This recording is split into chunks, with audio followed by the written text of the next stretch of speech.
Hello friends, welcome to Missy media.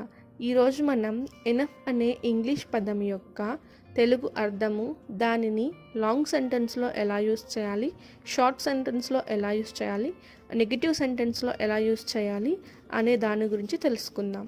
Enough అంటే తెలుగులో తగినంత, కావలసినంత, చాలినంత, తృప్తి పడినంత, సరిపడినంత అని చెప్పుకోవచ్చు. ఎనఫ్ అనే పదం యొక్క English synonyms sufficient, adequate, ample, abundant, plenty of, etcetera. ఇప్పుడు ఎనఫ్ అనే ఇంగ్లీష్ పదాన్ని షార్ట్ సెంటెన్స్లో ఎలా యూస్ చేయాలో తెలుసుకుందాం. I have enough money. నా దగ్గర సరిపడనంత డబ్బు ఉన్నది. The babies have had enough food. బేబీస్కి చాలినంత ఆహారం తీసుకున్నారు. Please give me enough coins. దయచేసి నాకు సరిపడిన నాణేలు ఇవ్వండి. He cares enough to help his friends. అతను స్నేహితులకు సహాయం చేయడానికి తగిన శ్రద్ధ వహిస్తాడు. ఇప్పుడు ఎనఫ్ అనే వర్డ్ని లాంగ్ సెంటెన్స్లో ఎలా యూస్ చేయాలో చూద్దాం. My books may be enough to score 95% marks and to qualify in NEET exams. నా దగ్గర ఉన్న బుక్స్ 90% మార్కులు పొందడానికి మరియు నీట్ పరీక్షలలో అర్హత పొందడానికి సరిపోతాయి. My point here is that currently the earth is producing enough food to feed everyone living on it.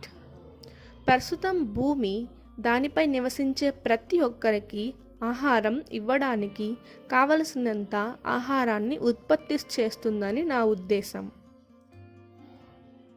ఇప్పుడు ఎనఫ్ అనే వర్డ్ని నెగిటివ్ సెంటెన్స్లో ఎలా యూస్ చేయాలో చూద్దాం. There is not enough bread to make sandwiches. Sandwiches తయారు చేయడానికి తగినంత రొట్టెలు లేవు. I don't have enough time to do everything I want.